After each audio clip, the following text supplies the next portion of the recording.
Greetings, sentient beings. This broadcast is not intended for children. There may be strong language and adult themes. And I will start out just in case there is any doubt about my position on it. Fuck autism sucks. I think they're just a grift, and the few individuals that they claim to have helped, most of them probably have PTSD and will need therapy later in life. Autism speaks is crap.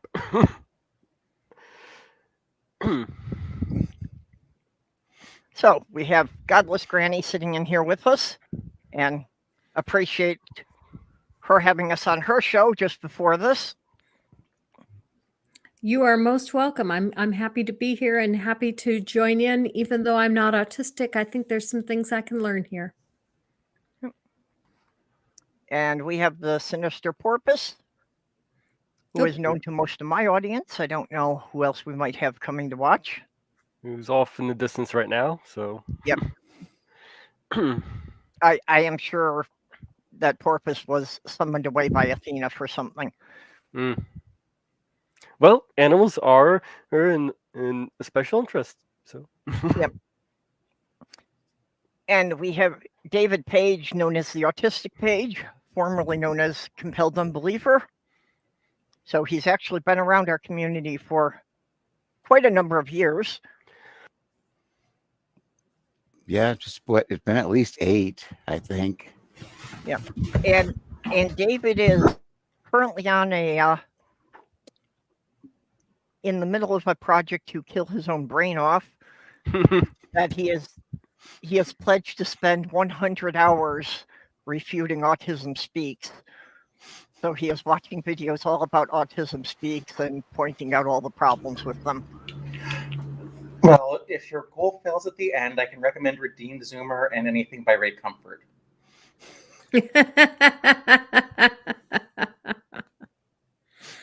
I'm curious as to your opinion on The Good Doctor. I have not seen it, so I have no opinion on it yet. Okay. David?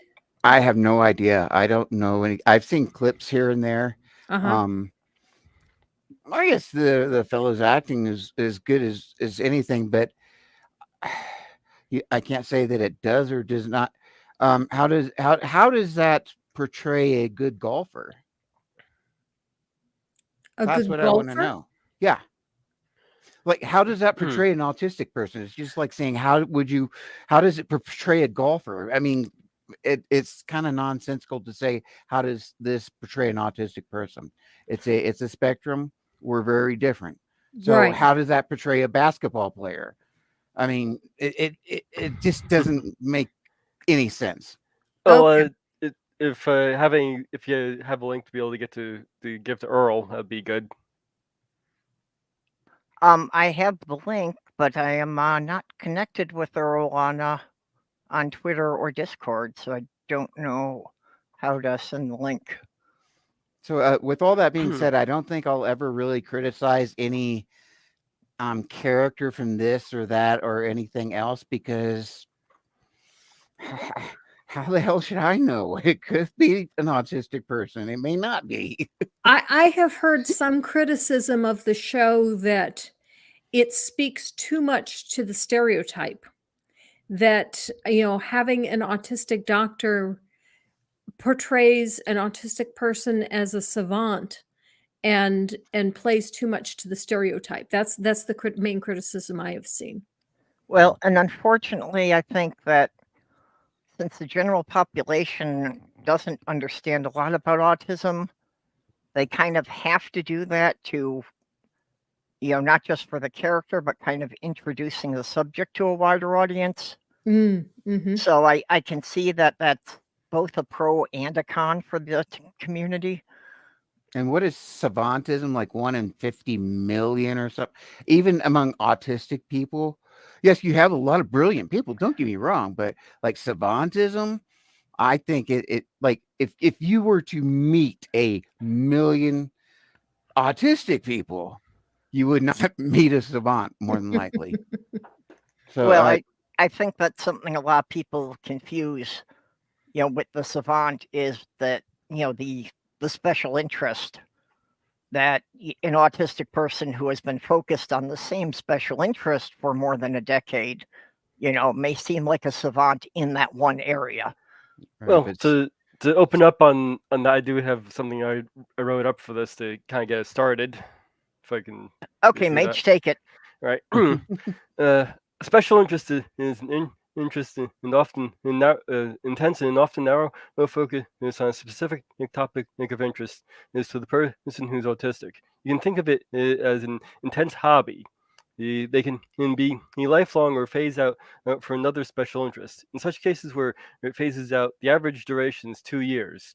There's some people, well, even therapists, have frequently discouraged interest out of a belief that they distract from more important things like schoolwork and making it harder to fit in with peers. This is not true. A special interest can be highly valuable to an autistic person and often feeling enriching to the person. Or as someone said, it's how we live our best lives, and can even lead to successful careers. One good example of this is the creator of Pokemon. The idea for this game came from a special interest in collecting bugs, and he wanted to share this feeling he got with the rest of the world through this game. So if you'd like to get some idea of what a special interest is like, they tried deep diving into Pokemon for a while. Well, and the core mechanics of the game were intended to convey this sensation to the player. Another example is Dan Aykroyd's special interest in the supernatural, which led to the creation in the highly successful movie Ghostbusters, which happens to be one of my special interests. Special interests can also be used to help people who are autistic develop other life skills. For example, journalist Ron Suskind explained how his son's passion for Disney movies helped him learn to speak.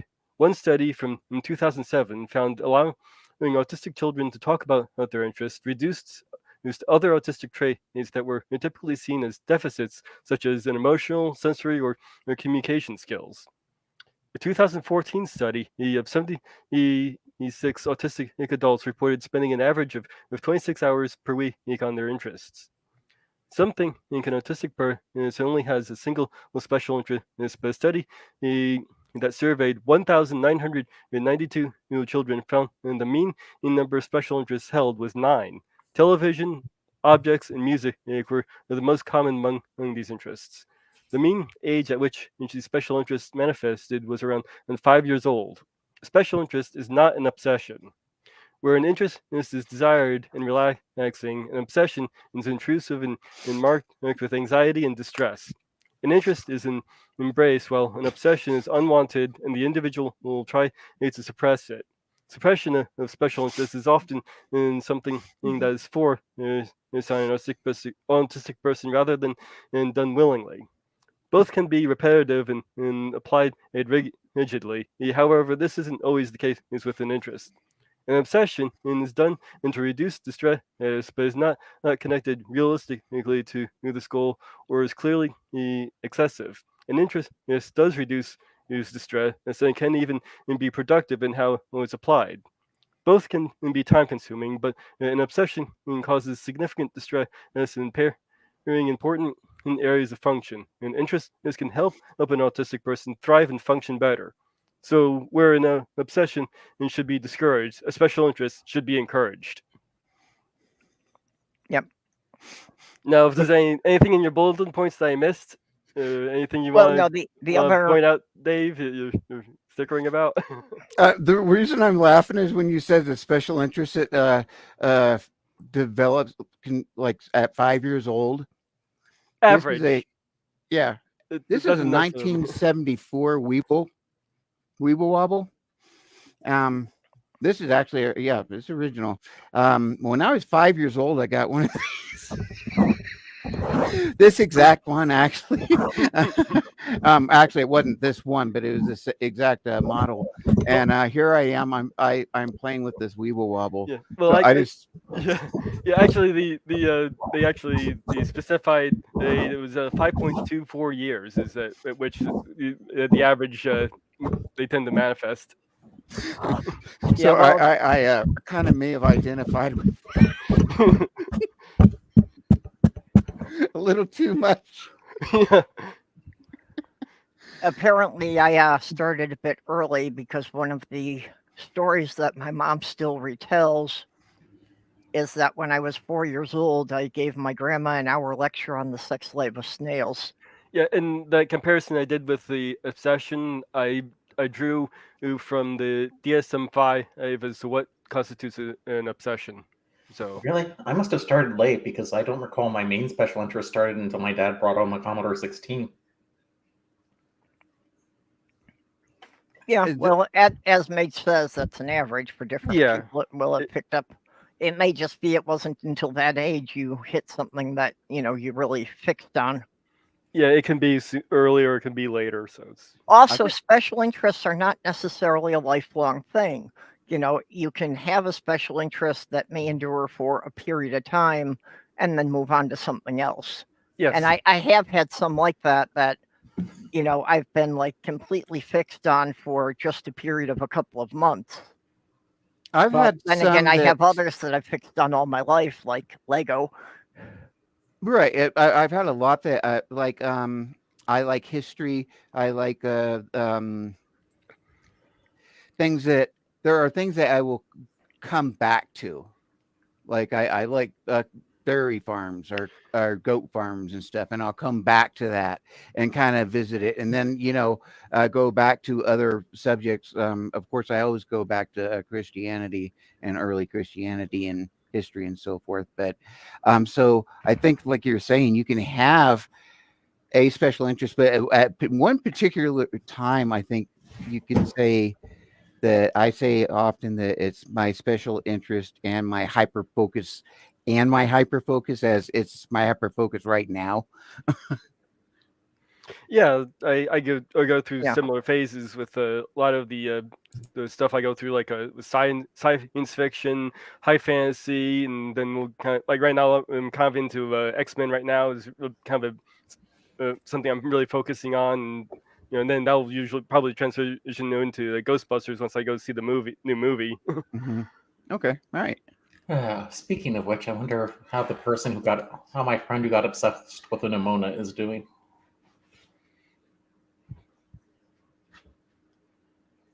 Okay, so what's the difference in from just having an interest in something like anyone else?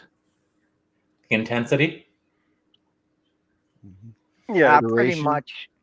And definitely intensity, and that is one thing that like some people. Well, that's Some people like are like interested in the space program, and then there's people that can tell you everything about the space program and give you the dates and so forth. Oh geez, I'm so sorry, Diana. Yeah. And, Right. IKilledEarl was saying it's an obsessive something.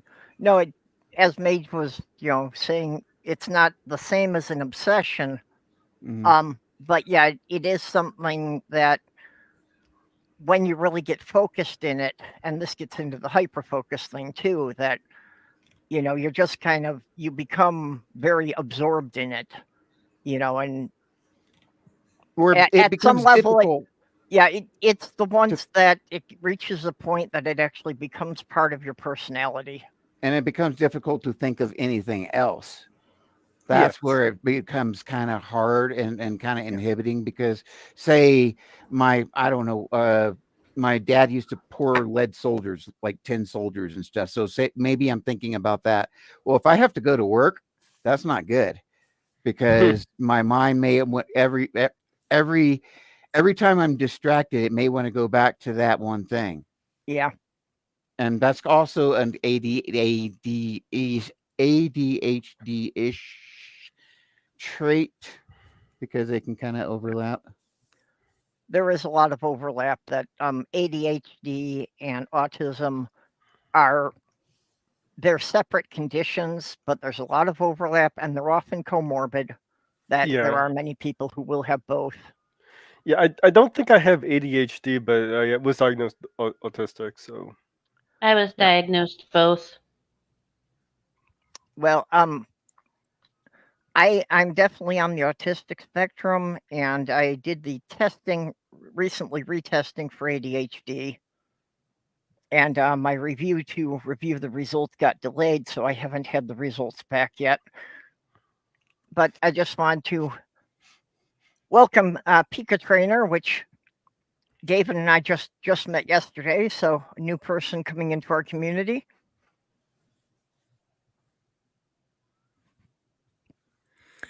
I spent some time volunteering, helping a teacher who had an autistic class.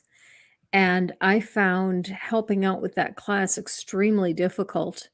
One of the things that she did on a regular basis was life skills with these kids. But what I found so difficult was that what I considered discipline when a child was not, on task, the child found fun and was laughing. And I'm like, how do you teach a child when the child enjoys being disciplined for misbehaving? Yeah. Well, it's something I've often said is that the golden rule falls apart when it comes to introverts and autistics. Because generally, I would rather just people go on about whatever they were doing and act like I was never there. But if I treat other people that way, I'm being rude. Mhm.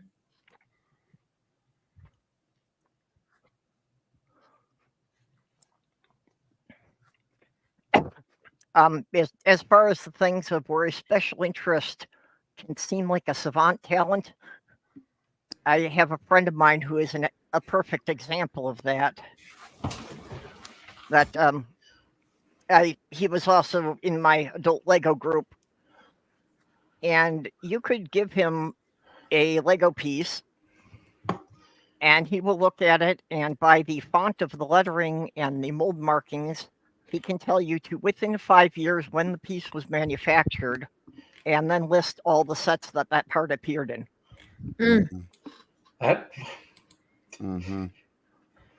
I've known a lot of people, or in my life, autistics that had the fixation on dinosaurs, and at 3 years old were just like spewing out all this information about whatever. Yeah, and a 3-year-old being able to pronounce the Latin names correctly. Yeah, wow. that was me. I remember when everybody was going, I want to be a police officer when I want to be a fireman. I want to be a paleontologist. Is me.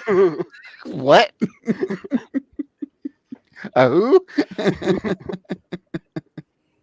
No, it's really true though. I'm talking about my family members and people close to me. I probably know 3 or 4, maybe 5 of these that really like knew just dinosaurs alone, but like really knew them at a very, very young age. But then again, like there's kids like me that was a doofus. Well, just an awkward doofus. I really knew dinosaurs, but I learned about them from the books from the 70s, and now they've changed all of them. The Brontosaurus head was wrong, and I'm so sad. Well, I mean, that's just the way science works, though. That's a good thing. No, Yeah. it is. We're all fun, and we. Well, and there are a lot of things about them that I'm glad they changed because, even as a preteen, there were things I was disagreeing with that just didn't make sense to me. So I wonder. Because I did not see them as, being these slow lumbering things that they were supposed to be, just didn't make sense to the way some of them were built. From a natural inclination towards something. And I am sorry, people. I'm really not able to be following the side chat today.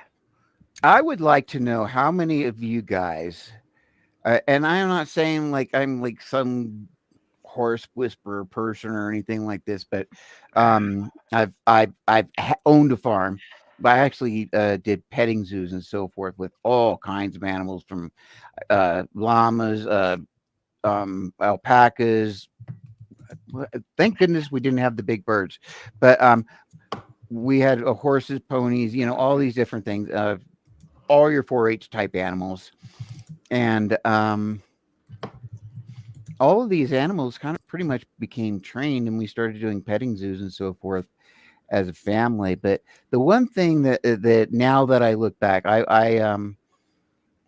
I'm 53 now. So 3 years ago, when I was 50, I was diagnosed. So this is before then. Now that I look back, and now that I realize I'm autistic, I think a lot of it is the way in which I approach the animals. What I'm saying is, I didn't care. I didn't have to train my animals. They just did whatever. Yeah. I just kind of asked them, and they did it. And these animals that were wild, I could just get in there and sit there or whatever, and then they just couldn't stand themselves, so they wouldn't leave me alone. Then I'd be trying to beat them off. They're like, "Oh, you're trying. Oh, look, no. Look, he's friendly." But this is a thing that's been throughout my life, and I've noticed a lot of autistic people. I'm not saying that we're like magic or anything. No, I'm really not going there. But I think it's the fact that we're not invasive like this in your face. And I think animals don't like that. And I think it's more the fact that we let them come to us on their terms. I don't know. But have you guys had any kind of weird experiences like that? Or is that Yes. the normal thing? Yes, I've had many experiences with animals like that. Well, I've always said that I was raised by cats, that I can talk to cats much easier than I can talk to humans.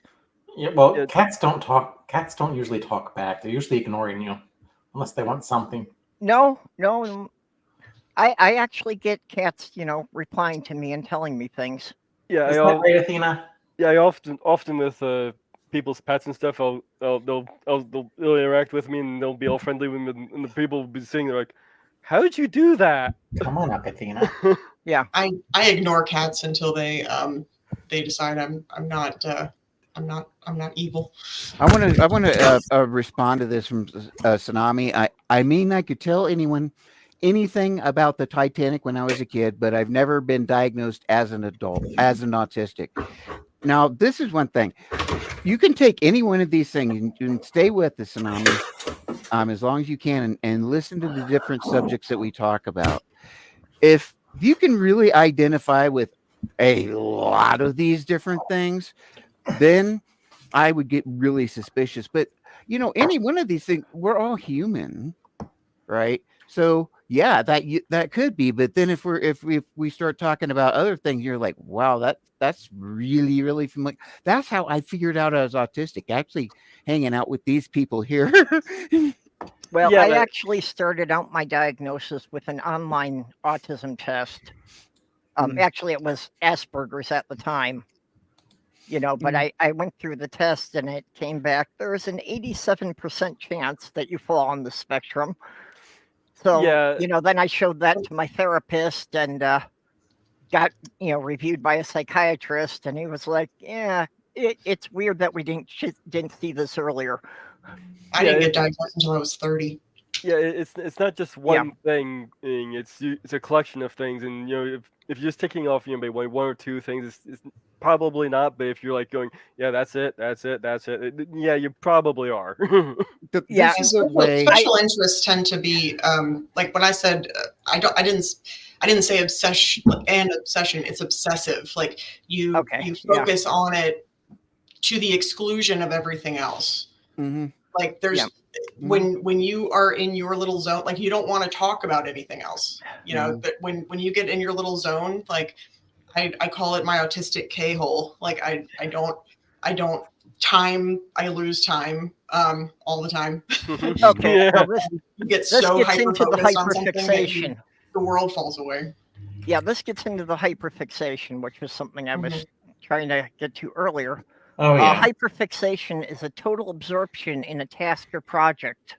I have that at work all the time, and so I used to have to keep a had an interval timer that I can't do loud noises because it freaks me out and it makes me cry. Would it be fair to? But it would go off every 10 minutes. I'm a dental hygienist, so I would know every 10 minutes that I would have to go from here to here. That was 10 minutes, and then back. That was another 10 minutes, and another, and then that was 10 minutes. And then so every 10 minutes I had a reminder. So because I would get so focused on like I'm gonna get that last piece of calculus, and I would all of a sudden, 45 minutes have gone by and I was getting behind all day long. So I had to have a I found a list of signs for hyperfixation. And the first thing on the list is losing track of time while engaged in the interest. Mm-hmm. So I lose hours and hours. Well, that's what happens to me is that like when I get into my writing, sometimes I will work for 20 to 30 hours that, I won't break for anything except, well, I'll get up to go to the bathroom and I'll grab another bottle of tea on the way back. And that'll be it. I won't eat or sleep for 30 hours, just working straight through. Wow. I need to get going, but thank you so much for having me on Purple. Okay, Granny, thanks for being with us and thanks for having us on your show. You're welcome. Bye-bye. Yeah, I remember getting hyper-focused on something yesterday that I was working on some sort of programming, trying to figure out what was wrong with it. And then I remembered, I haven't taken attendance for this class yet or given them their assignment. I was in the bathroom. I was going to trim my hair, and then all of a sudden 8 inches were gone and 2 hours were somewhere. And yeah. I have a lot of that like I have an appointment at a certain time, and I think that, okay, I'll take care of this little chore because this is only going to take me 10 minutes, and then I've missed my appointment. Right. 3 hours later, you're like, yeah. I keep alarms everywhere, and I keep little notebooks. Yeah. On every flat surface, there's a notebook somewhere. I'm what they call, I guess, time blind or whatever. Events like when I was beat up in the second grade literally seemed like last week. And like my son, when he died last year, it seemed like last week. So in my mind, it goes to that extent. Oh, I get that a lot. There's a lot of things that have happened to me over long periods of time, decades ago, and that still feels like it just happened. I can purposefully push things out of my head. I call it my Scarlett O'Hara moment. Like, I can't think about that now. I'll think about it tomorrow. And it's almost like a dissociative sort of thing. It's like it doesn't even exist anymore. So I don't get upset by stuff. David, I would also, judge based on some of your stories, think there might be something else going on that you might want to see a therapist about. Because it sounds like some of those are trauma responses. Well, actually, technically, I think most autistics are said to have PTSD or CPTSD. But yes, I've been through a lot of trauma. Yeah, it's common. Definitely. And that's something else that's come up with my therapy that, I've got some PTSD from some childhood things. And I've got nearly a decade of my life that I've almost completely blocked out. So we don't know what's causing them, but we know that they get triggered. Thank you for sharing your butt with me, Athena. Well, it's not always just the negative experiences either. It can be positive experience that you can recall from decades past too. So, well, I mean, there are people from my elementary school years and middle school years I absolutely do not want to see again. I was treated really bad in school. Yeah, I got an invitation to my my high school 40th reunion. And I was like, I didn't want to talk to any of these people when I was in high school. Why would I want to go back and see them now? And just to address Tsunami, the online tests are good for, like, maybe I should pursue this, but like it's not a diagnosis. Like you can't, like online tests are not going to be like, I definitely have autism. Like, no, you can take some of those and take them to your, take them to a doctor and say this is why I am here. But yeah, they're not to be used as a means of self-diagnosis. Yeah. Yeah, Well, yeah. that's what I had done before. That, yeah, it gives you the idea, but you need to have a mental health professional look at the results. Yeah, it's a long process. I didn't get diagnosed until I went into the loony bin for something completely different. And they were seeing my reaction to trauma, and they were like, maybe we should look into this a little bit. and then my entire history made sense. Well, I didn't get diagnosed with the autism until I was 44, because first we had to sort out all the other issues that were kind of covering it up. Like we had already found out about some of the PTSD and the Tourette's and the dyslexia and the sleep deprivation. So for me, it's kind of been like, year after year trying to peel the layers away to find out everything else that's under there. Yeah, also keep in mind that it can be a little bit different in diagnosing it between men and women. That was the other thing that they said was a problem with mine. Was that I only started transitioning 3 years ago. I did a lot of research on that. Did you know 80% of women don't get diagnosed until after they're age 18? Yeah, and all of the diagnostic criteria are all based on men and boys. They don't have diagnostic criteria for women specifically, and so women are they not even inclusively. We don't look autistic because we have different symptoms because we mask way better than boys do. Well, also some of the symptoms of autism are considered desirable traits in a girl. You know, that a girl being quiet and reserved is shy, often seen as very positive. Yeah, and girls tend to have the obsessive interests.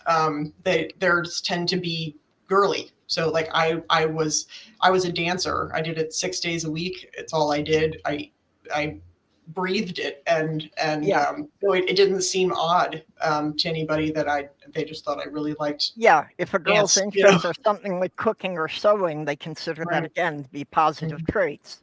Yeah, for sure. Yeah, so it goes under the radar for a lot longer, which then creates a problem with coping mechanisms, because you go most of your life having coping mechanisms for your autism that are deleterious, and then you have to unlearn all of that shit, and so you end up with other like comorbid sort of diagnoses, like with OCD and anxiety and depression and things like that, because you've been dealing with this your whole life. And when you're diagnosed as a little kid, you're given tools, ideally, to help you go through life. When you don't have that help, then you find all other kinds of things. A lot of autistic people end up being on drugs. They end up, being drunks. They get into trouble, stuff like that, to try to self-medicate some of the symptoms that they experience. I know that happened to me. So just out of curiosity, do any of you, I do personally, do any of you have hypermobility syndromes? Because they often go with autism as well. Okay, well, first of all, you should start out giving a definition of that for anybody here who's not clear on it. Yeah, I didn't hear you. Hypermobility syndromes like Ehlers-Danlos syndrome. Oh, EDS? I have EDS, yeah. Hypermobile type? Mine affects my skin and I have really low blood pressure because of it. My vascular system doesn't do the squeezies like it's supposed to, and so I faint all the time. Oh, that's okay. That's POTS, but yeah. I had hypermobility when I was younger, but I've damaged myself so much that a lot of my joints are frozen or trying to be frozen. I have to be very careful. But I've my patellas have subluxated. I've sprained my ankles multiple times and my toes. I've broken all my toes. Yeah, spraining your ankles shoulders actually all makes you fucked more up. hypermobile usually. Yeah. So now, because I've hurt myself so often, I'm arthritic. I've had arthritis since I was 16. And Yep. although the I had arthritis starting when I was a teenager as well. Yeah, I had it way before then, but that's just when I got diagnosed because I kept waking up feeling like I got it in my hips really bad. And part of that is dancing and some incorrect teaching and some and again, this is hitting on me to do the splits and shit like that. Okay. This is a condition that you can find, positive things for, because for me, my skin looks great. Well, I did 40 years doing, home repairs, and I had a number of times on the job that, I was doing something that I didn't think anything of, and somebody else was like, how can you get in that position? Right. Yeah, I sit in weird ways, and my friends were like, that's comfy for you? I was like, yeah. I can sit and, like the butterfly when you sit and your feet are together and you're kind of like this. Yep. And my knees, I could sit on a stool and my knees go down past the stool and they just, it's nothing to me. I don't like sitting in chairs. I always sit cross-legged, even in a chair. Yeah, I'm bony as hell, so sitting in any kind of chair is just really uncomfy. Yeah, one of the things that baffles people is I can sit cross-legged on the floor, and just because I'm tired, I'll lean over until my forehead touches the floor. Yeah, and that's a comfortable position for me. Hey, everybody, I'm hearing an echo in here. It's just like really just bouncing around a lot. Yeah, I just went to. Well, for me, I actually didn't know I had them until I was like in my late 30s. I just got diagnosed a couple of years ago. It was a weird, because I go down little research rabbit holes because that's what I like to do on a Saturday night to get a little spicy. Like, oh, what's this? Came across it and was like looking at the symptoms and I was like, okay, we need to let Porpoise talk for a bit. Oh my God. In my case, I had like an online friend who's like, there were a couple things going on that they were scary at the time. Like I could barely walk for a couple months because I was at a job where I was standing all day long in one spot and I locked my knees and the muscle became tight and locked up. So it took months to figure out like what's going on here. And then, somehow through the process, I finally got referred to a physical therapist, and physical therapist is like, your ankles can move quite a bit. It's like, I've had problems with my ankles for years. She's like, that's why. And then the friend kept, after going through like what was going on, it's like, she's like, I think you have EDS. And I'm like, no, I don't think so. Yeah. So sorry. Go ahead. Keep going. So eventually I just like went through like trying to prove her wrong and like, finally got to a specialist. It's like, no, you probably have EDS. Especially after she heard some of my dental horror stories. That's what I can do with my index finger on my left hand. You can basically bend it completely backwards. And I usually sit with my left leg up underneath me. Yep. Well, I usually sit with my left foot tucked into my right knee. I have EDS.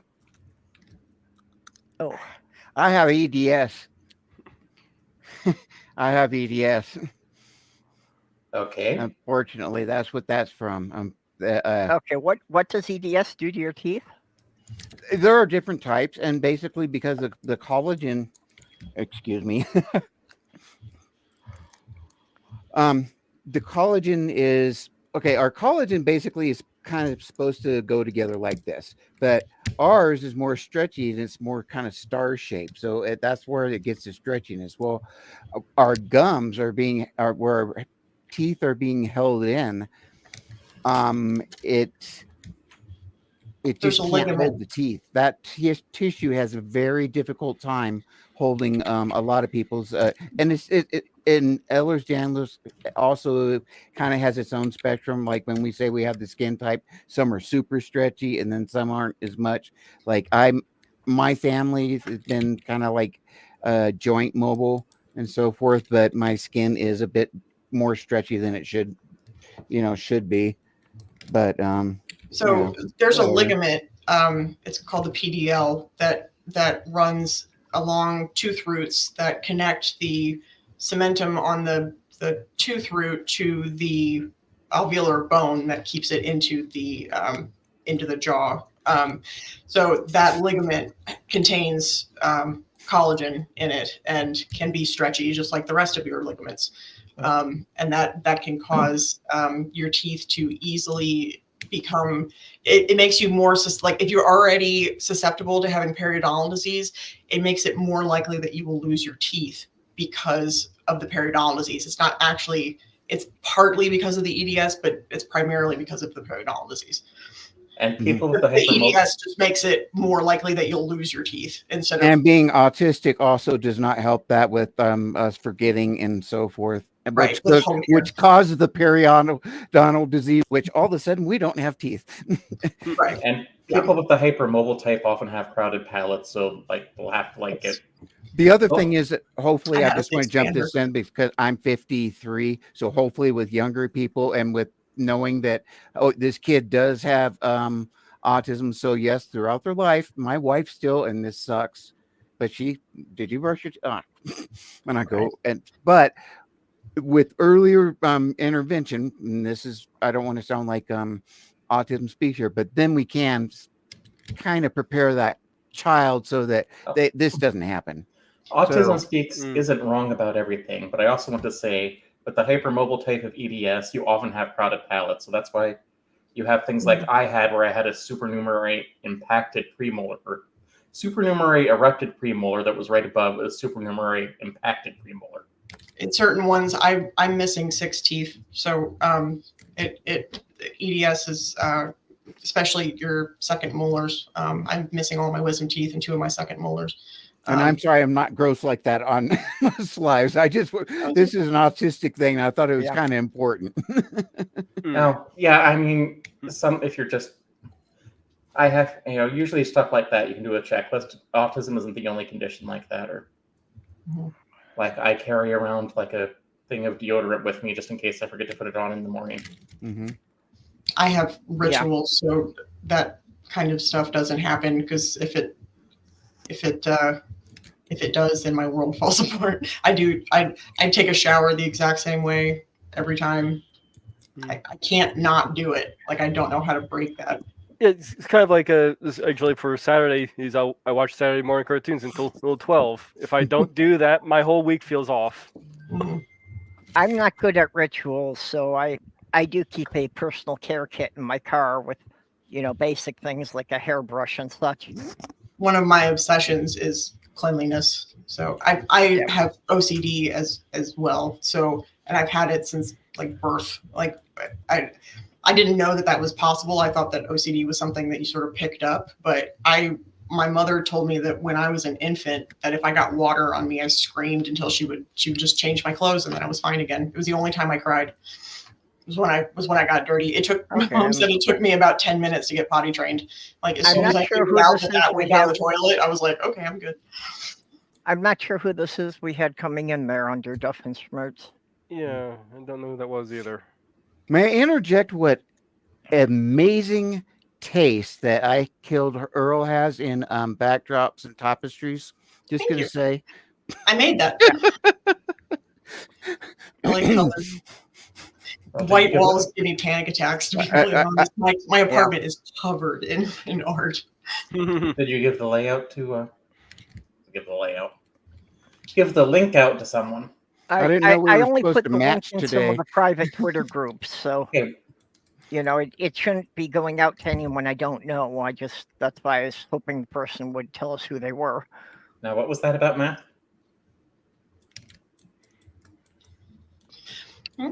Somebody brought up math.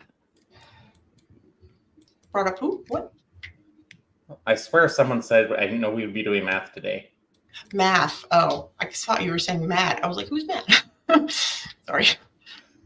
Well, I don't plan on doing anyone named Matt today, but me neither. And I don't do math on the internet. It's scary. Mango, I did leave you a link on Discord. Yeah, and And for, if I have something scheduled I need to get to, like an appointment or something, well, usually do to make sure I don't just space out, so I'll put an alarm on my phone.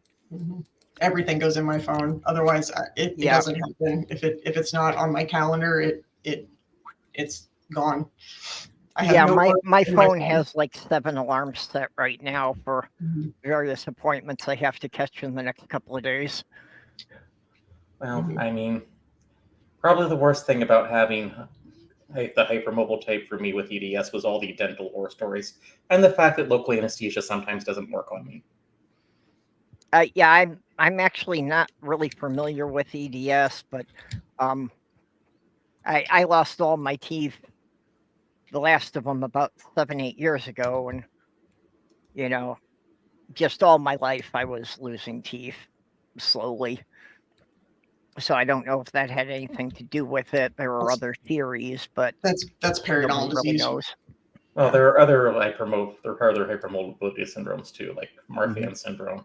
Yeah, well, I also have acid reflux, so one of the theories is just the acid reflux ate all the enamel off of them. So it's hard to say. Periodontal disease and tooth loss is a multitude of different things that come together to cause that. So there's up to 500 different varieties of cooties that live in your mouth, and a certain grouping of them will cause cavities, and some will cause periodontal disease, and some will cause bad breath or whatever. Like it's all it's just depending on, because periodontal disease runs in families. Cavities not so much, but when we're born essentially pure, and then we get kissed on by our family, and it's passed on just like a cold essentially. We're not born with all that stuff in our mouth, but we are given it from our family. So that is something you acquire over time. And then I think I remember you saying it once that this whole doing oral health and thing is like one of your special interests, isn't it? I'm a dental hygienist. Yeah. I'm obsessed with teeth. Well, it's good you found a way to channel that into a profitable profession. I took my attention to detail and my need to pick at things, because I have skin picking disorder, and so I focused that on somebody else instead of me, and made it. Although my bedside manner sucks. I'm not warm and snuggly, and so patients either love me or they hate me, but they leave my chair being cleaner than they've ever been cleaned. As long as you don't expect me to not tense up when you're putting sharp things in my mouth. As you should. It's self-preservation. You ought to be afraid, and so you ought to be very nice to your dental hygienist. Because the dental hygienist is like, stop tensing up. I'm like, stop putting sharp things in my mouth. Yeah. It's the nature of the beast, See, in situations like that, I can do very good at just disconnecting from my body. So I'm just kind of an outside observer, and it's not like they're really doing it to me. Yeah, but losing teeth is absolutely 100% bacteria. My fear of the dentist comes from a situation, like it's one of the 2 times it's happened in my life that I remember. It's like where the local anesthesia didn't work when I was like 6. Yeah, Sloth Girl has an incredible fear of dentists that, you couldn't get her to go to a dentist for anything.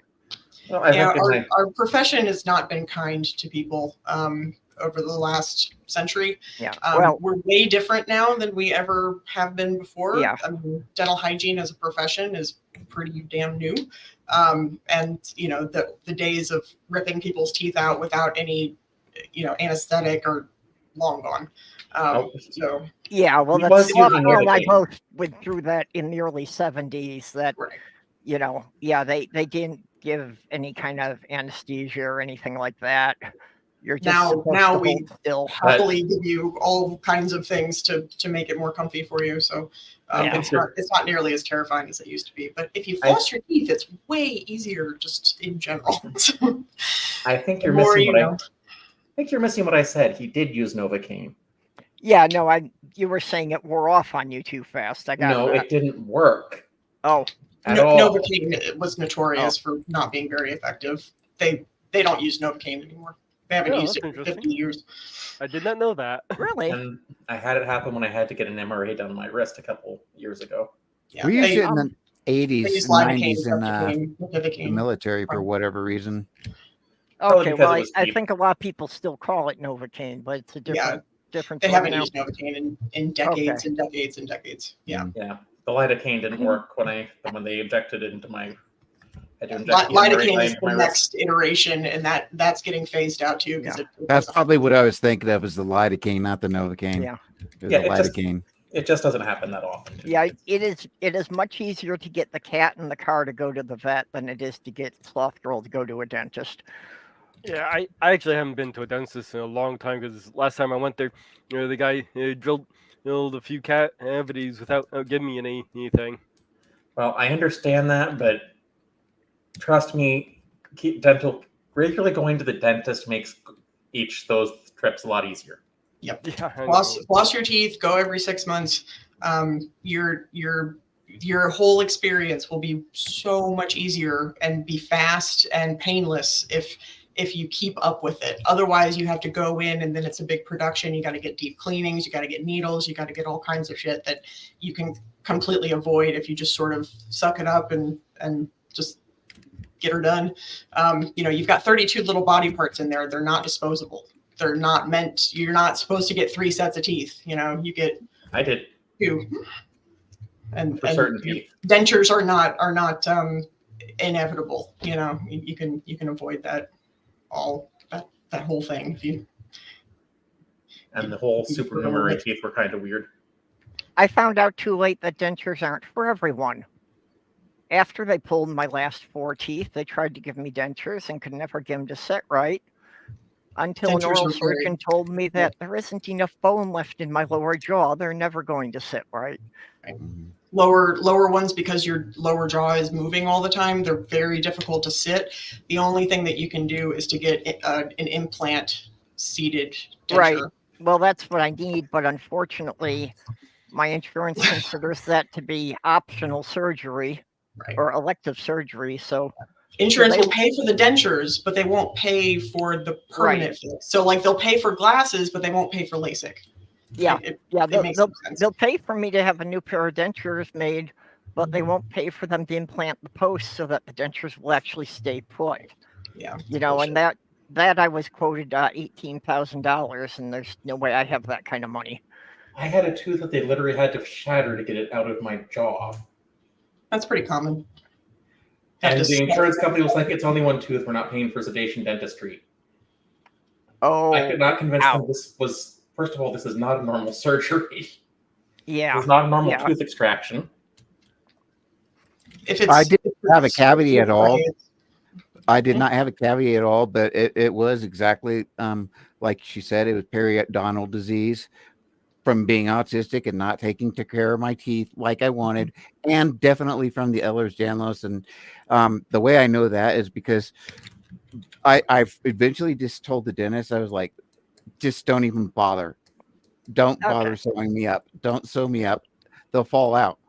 And because they always fell out. And because my that tissue, once it got all messed up, she would tell you more than me, but it just wouldn't hold it. It just ripped right through.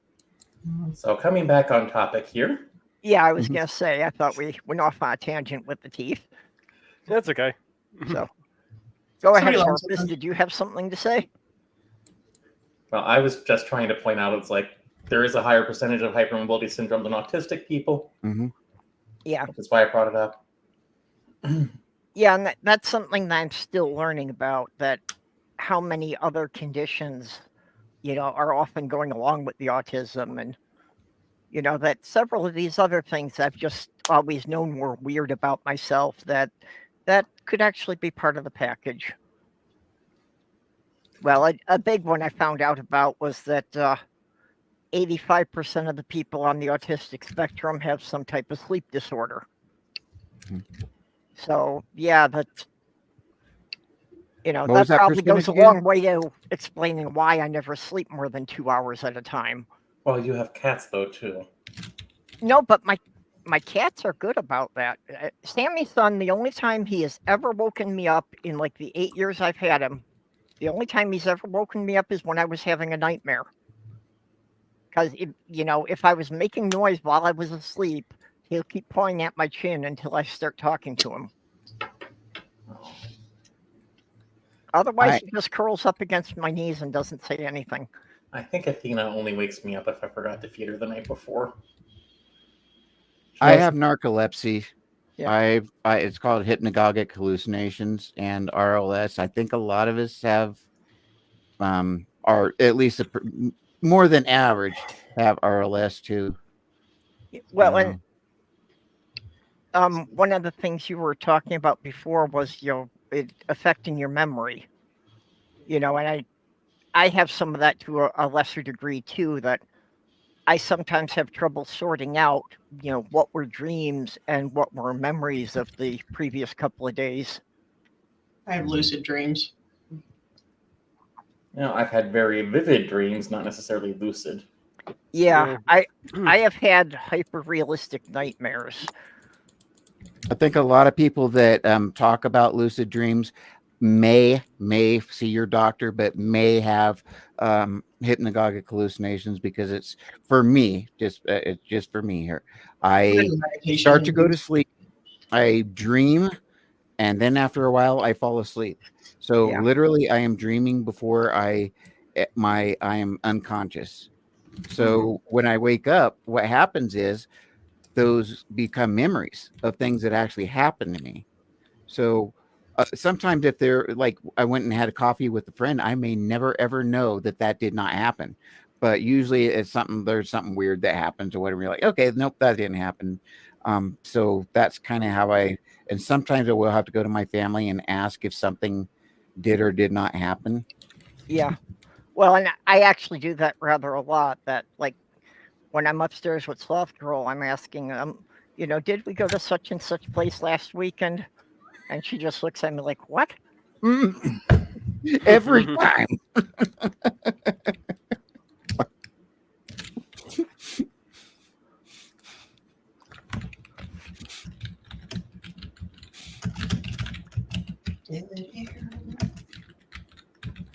Well, I have tends to hard time sleeping. I'm not sure what exactly it is, but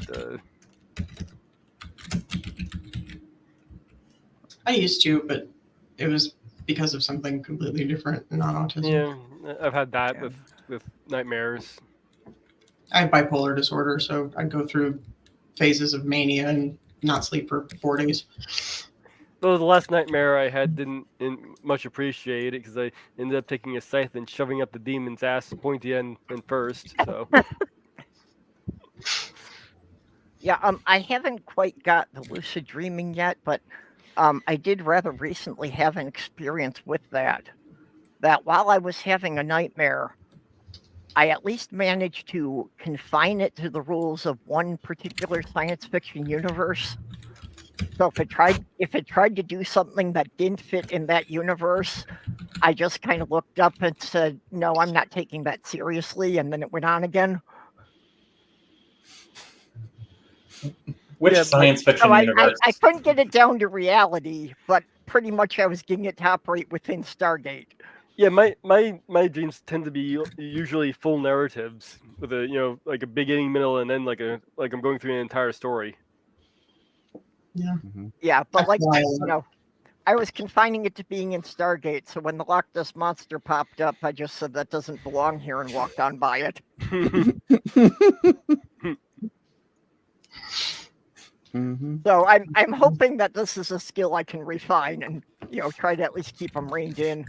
I had a less honorable, a very much less honorable version of that. I was walking along the street and I was like, this can't be happening. And so I was like, okay, I've got to do something that would be totally impossible. I looked up, there's this lady. I was like, show me your boobs. And she just started lifting her shirt. And right as she started lifting, I woke up. I was like, okay, well, that was a dream. Usually, what if it was happening and you had done that to a random woman on the street?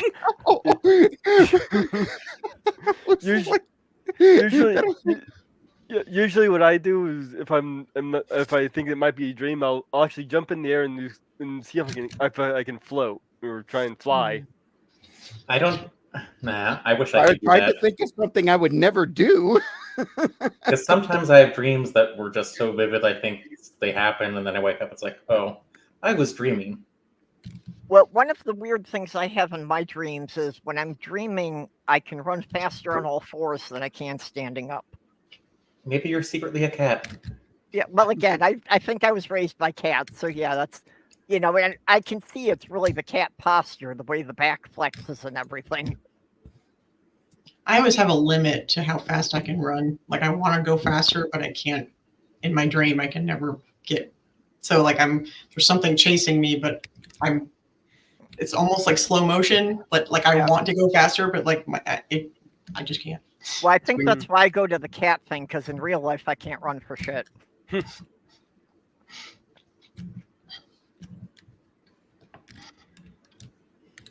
Yeah, I also have a problem of experiencing the night terrors.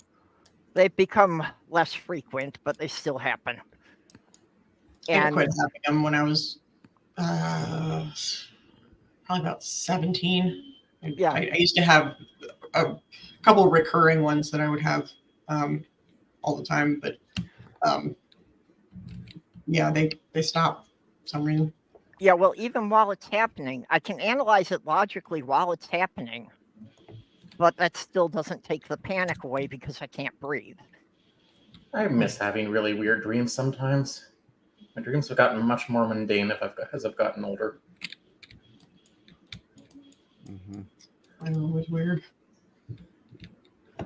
I found that since I've been on some of the ADHD medicine and the beta blockers and stuff basically for my narcolepsy, some of the things kind of the same medicines overlap, which is interesting too, as far as being effective. But that's really helped me with the narcolepsy and I guess lucid dreams is what some people call it.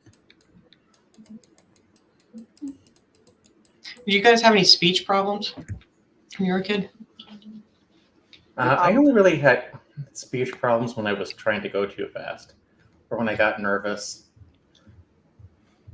Yeah, mine isn't really so much a speech problem as it's just kind of a processing problem that I'll insert a word that sounds similar but has a completely different meaning.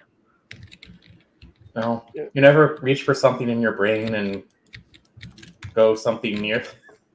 This is more something that's happened as I got older, where you try to reach for a word in your brain and something's right next to it, and you say that thing instead. Yeah. Or sometimes say the opposite of what I mean. Yeah, I've done that too a lot.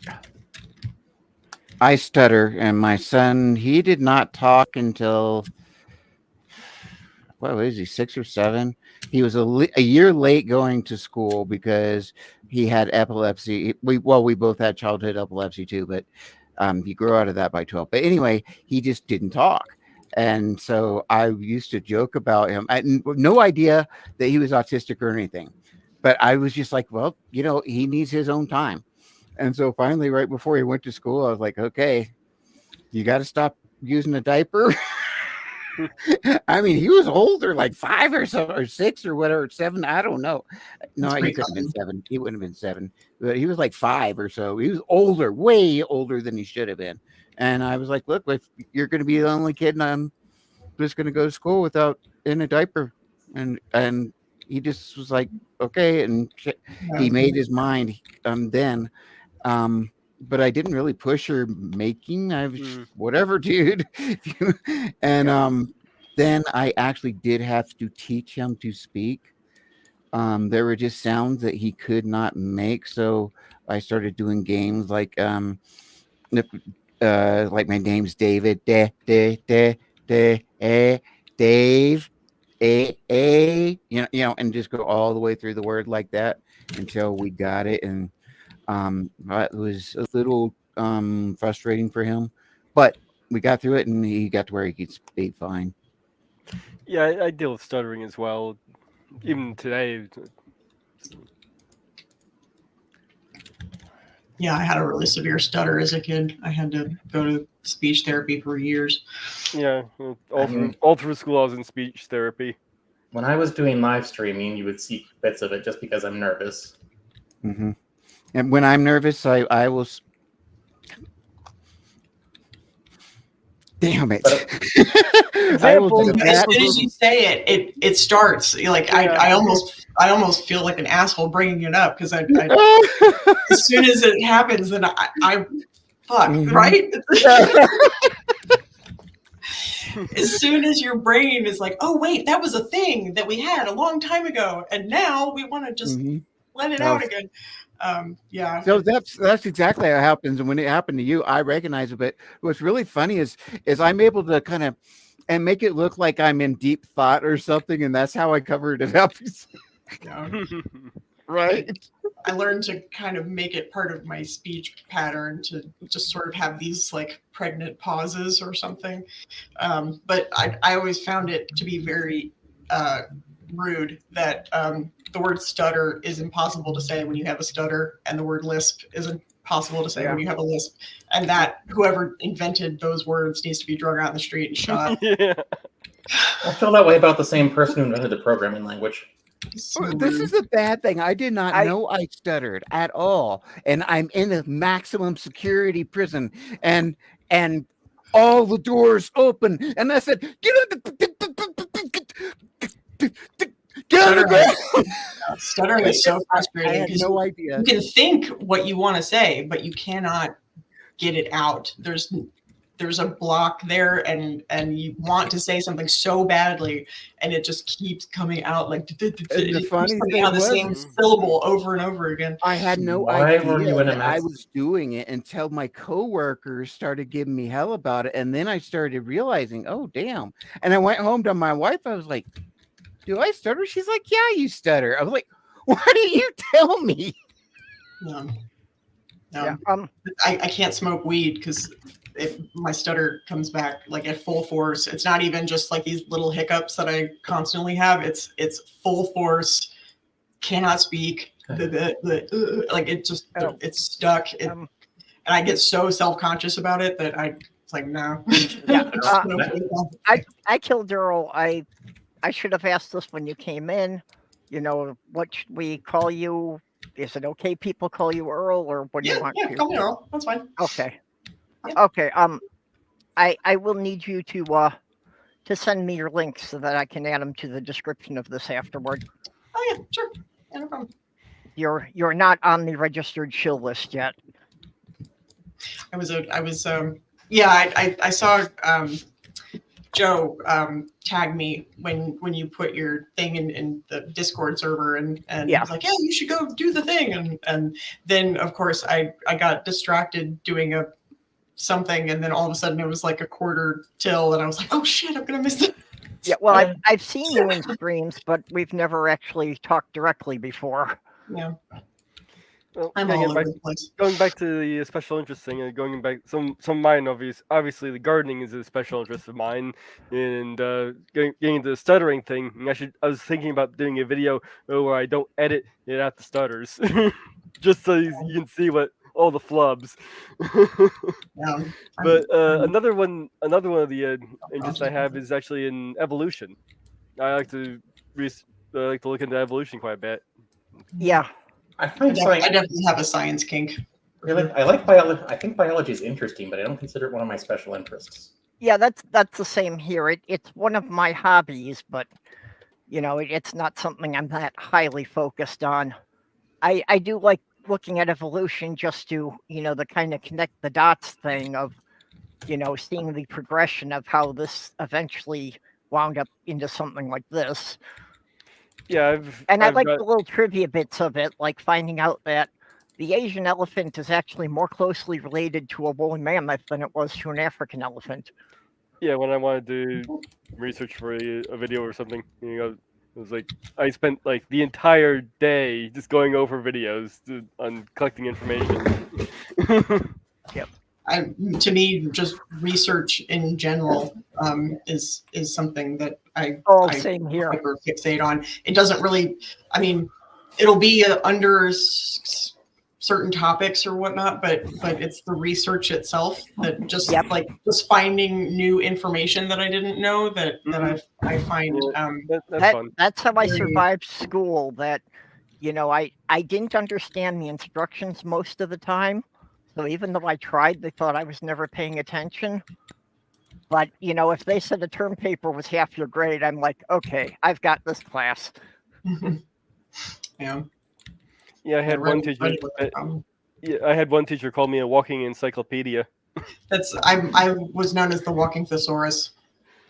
The biggest problem, the reason for that is because when I was a kid, I couldn't spell for shit. I was part of that millennial group that came through that they were like, we're not going to teach spelling rules, just sound it out and see how well that turned out. But then I also had a stutter, and so there were words that I could not spell, and I also could not say them. So I had to figure out a plethora of other, you know, terms to so that I could actually speak to people.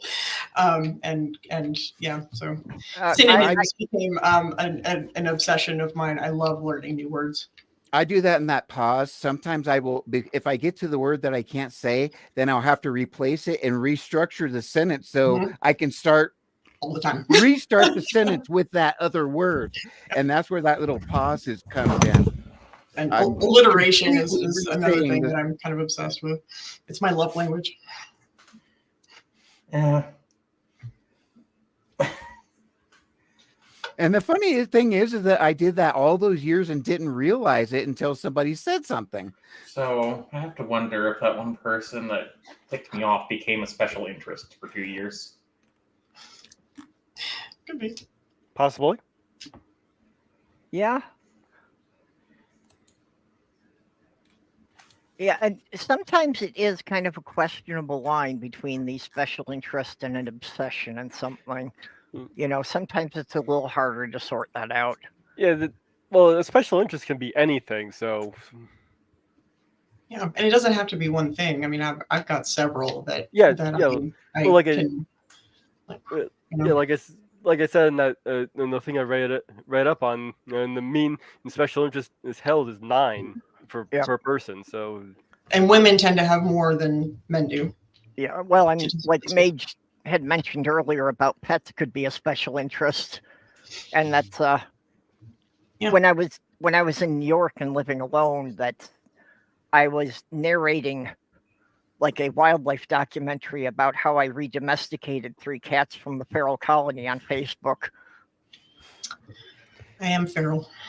Yeah, animals in general is a special interest of mine. Definitely. Yeah, but you know, just observing the cat's behavior every day and posting something on Facebook, you know, sometimes 3-4 times a day about, you know, how they were adjusting to their new environment. I was obsessed with Wild Discovery when I was a kid. I watched it all the time. Animals are so much better than people. Just that's the thing over there. Yep. Who's currently? I wanted to be a vet at some point, but then I decided my friend, her dad was a vet, and he was really rough with the animals, but he also, then it occurred to me that I would have to see dogs die all the time, and I couldn't do that. Well, that's I had thought about that too, except I thought about the part that you know, the ones too that you actually had to put down. That's what I'm saying. Yeah. Yeah. The idea that I would be responsible for that was just too much. Yeah. Yeah. So Orla brought up something that I would like to ask. How many of us? This is the sentence here. My ass failed my school career so hard, but then dyslexic, autistic, anxiety, depression, PTSD. The reason that I learned how to read is because of video games. My son did the same thing, but I would like to know how many of us completed regular school. Like I quit my junior year and went in the military and finally got a GED. But I understand a lot of us autistic people do not go the traditional route. I knew my ABCs by the time I was 18 months old, and I was reading full novels by the time I was 6. I did graduate high school, but like I say, most of that was because you know, if they gave me a term paper or a research project, I could ace that. And even with that, I just scraped along. I got a lot of D's. If I had clear rules, I was fine. If there was any ambiguousness to the, you know, to the lesson or whatever, then I was in the shit, because I couldn't connect the dots. I did well in school, but I always considered myself the dumb of the smart kids, just because I felt like I had to work a lot harder than some of these guys that were just like, oh, I didn't study and I got 100. Like, fuck you.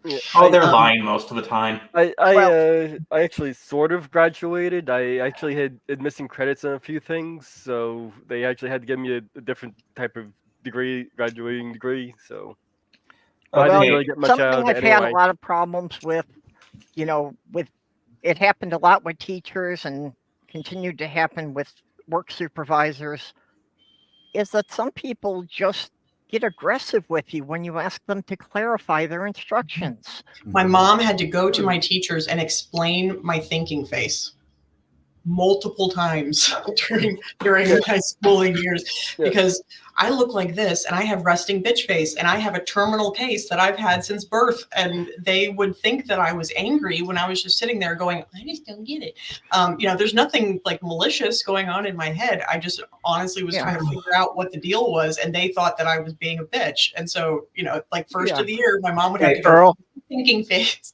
Earl, that works wonders when you're a scared to death, like 26-year-old kid, and you walk into a maximum security prison.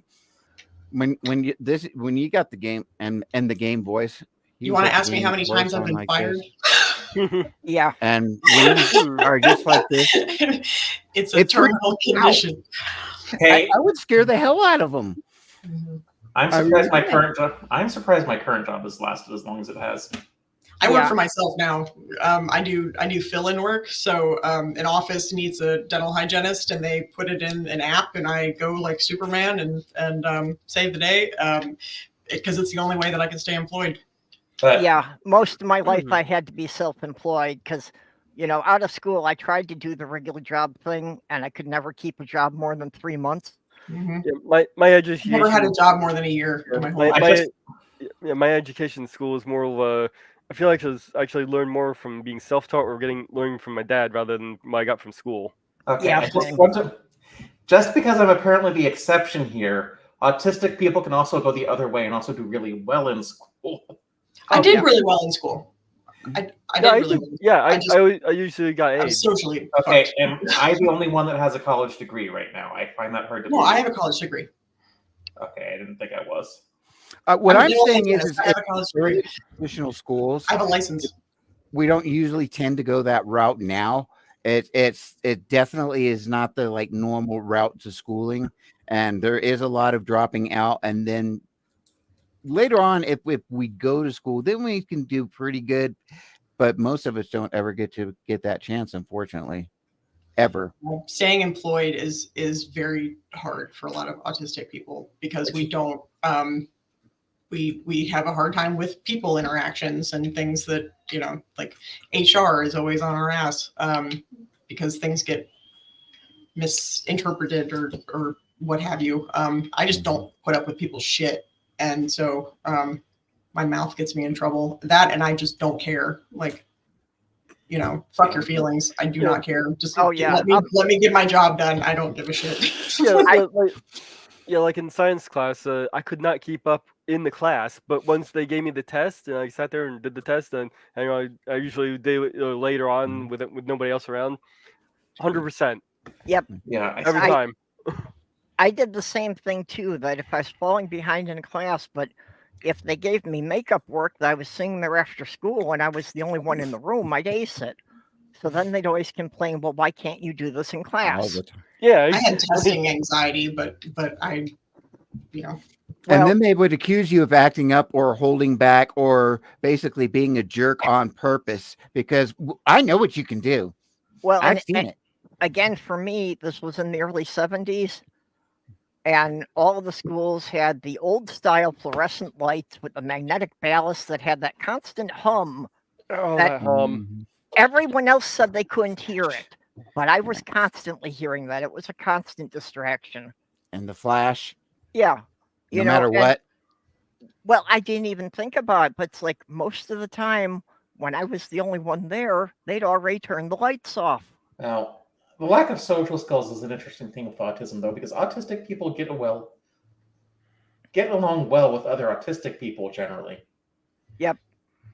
It's that extra layer of communication that I don't get along with anybody. the autistic people put into everything that makes things difficult. It's like, don't flirt with me, be explicit. Yeah. Well, one of the things after I got, my test that I was autistic, I started talking about it, I was in the adult Lego group.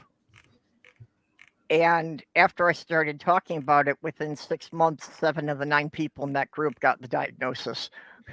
Lego seems to be very popular with people with autism. Yeah. I mean, I have a friend who's a computer software engineer, also autistic, was bragging about working with the ISS earlier.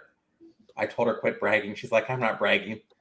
But I will be about this thing I'm doing with the ISS 2 days in a row.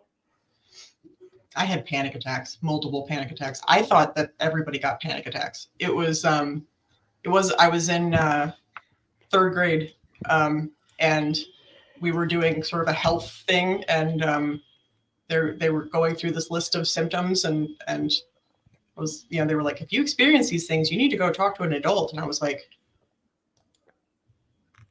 everybody doesn't have this? Like, everybody doesn't feel like they're dying multiple times a day? Like, yeah. The thought of getting picked on in school, like, or I still have phone anxiety. I cannot. As soon as the phone rings, it's like instant death. It just. Should we talk about how we figured out we were autistic, or when we did, real quick? Well, I've always had coordination issues, which is fairly common with autism, and hypermobile EDS, but the two do not help each other in any way. I ended up in the loony bin when I was 30. My ex-husband was a piece of shit, and I found out that he was cheating on me. I was homeless. Trump became president, and I lost my fucking mind. And went and did a stay at a mental health hospital, and the way that I was acting in response to trauma was very apparent to whoever the doctor was. That whole thing is a blur to me, to be completely honest. But they did some testing on me, and I didn't even give a shit. I don't even remember what most of it was, but they just gave me a diagnosis there. So I was 30. I don't. My 30th birthday. Yeah. I actually don't remember when I was diagnosed. I know I was diagnosed as a child, but I don't have any memory of the whole thing. It was later on in my teenage years, my mom brought it back up and was like, "Oh yeah, you were diagnosed with this when you were a kid." I remember in like my mid-20s, I was talking to a therapist. I mentioning something about like the coordination issues, and you just put down, it's like, oh, Asperger's syndrome. It's like, I don't think that's enough, but later I went and had it officially diagnosed a couple of years ago here at a local place. Yeah, I don't know what led me to it. I just remember that I took the online test that said I was, like I say, like 87% likely I had Asperger's.